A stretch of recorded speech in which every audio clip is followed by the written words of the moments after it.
Hers was the face and the voice of the millions who were lost. But we would never have known the story of Anne Frank had it not been for this woman, 87-year-old Miep Gies.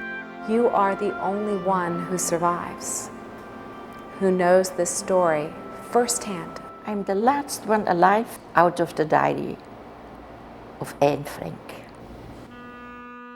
It is a story which begins during the dark days of 1942, here in Miep's hometown of Amsterdam. The Nazis occupied Holland and were sending more and more Jews to concentration camps. Miep Gies worked for a Jewish man named Otto Frank.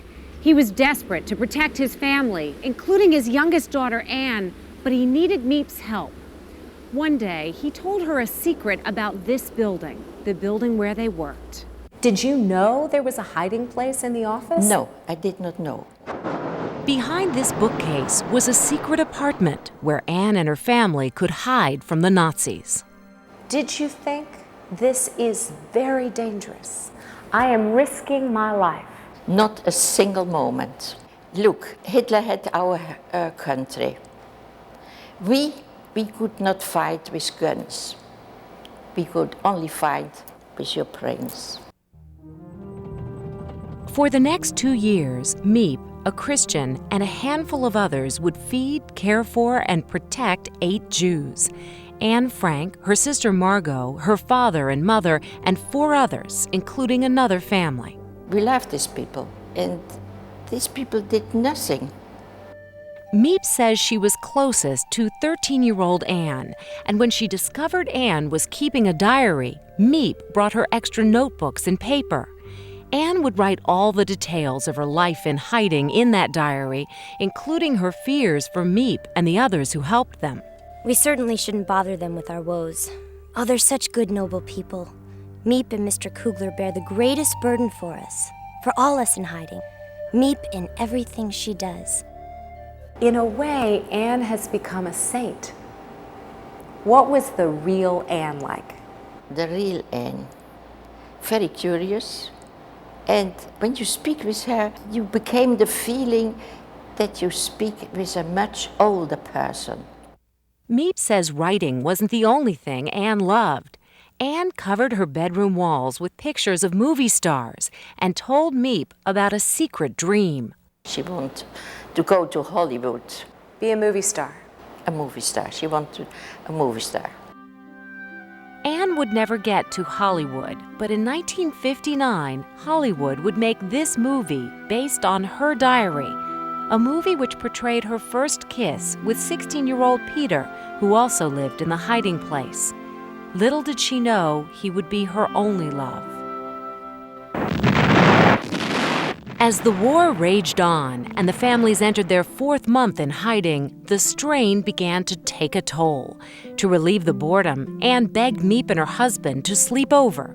We had lots of fun on Monday. Miep and her husband spent the night with us. I did not sleep one moment.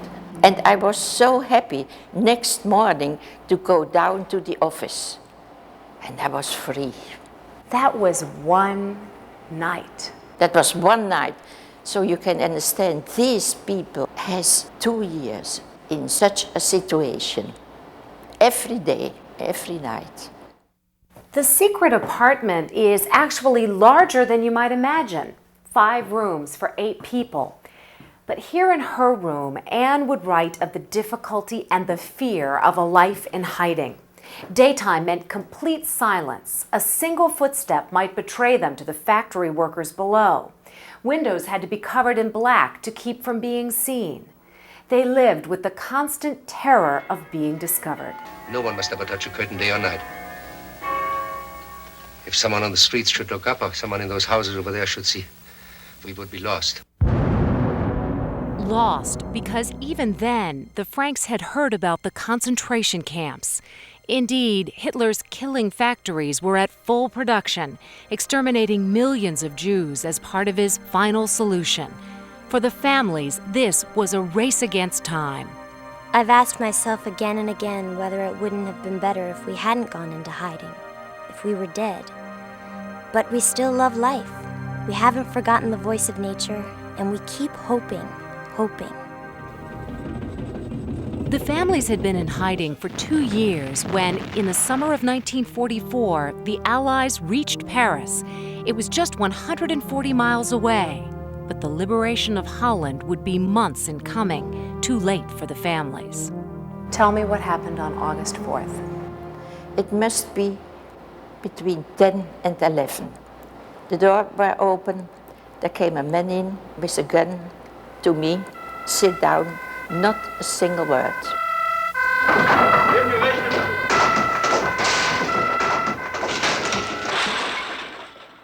You never got a chance to say goodbye to the Franks. No. Did you hear them? I hear their feet coming down slowly, like beaten dogs. But I could not go to them and say goodbye. Miep was lucky. The police decided not to arrest her. She was able to return to the hiding place where she discovered the diary and saved it for Anne. But Anne would never write in it again. She would die in a concentration camp in March of 1945. She was 15 years old. The camp was liberated 1 month later.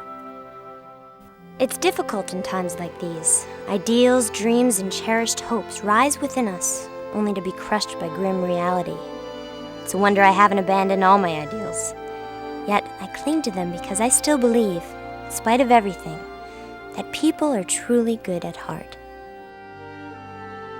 Of the 8 people who had gone into hiding, only Anne's father would survive. He came back to Amsterdam to the only family he had left. He moved in with Miep and her husband. He had lost his wife, his 2 children, but he had now Anne's diary. Today, 24 million copies of the diary in 55 languages have been published. And just last year, a new documentary based on the Anne Frank story won an Academy Award. The documentary's director asked Miep to join him on stage, and Miep realized that 51 years after Anne's death, she was about to fulfill a young girl's dream. I was standing there, looking to these many, many people, and I was thinking to Anne, Anne, I have brought you to Hollywood as you like it, as you wish. Did you feel like she was with you at that moment? She's always with me, yes. Sometimes I look at her and I'm talking to her. What do you tell her? I ask her if she is satisfied what I do for her. And what does she say? It is okay, Miep.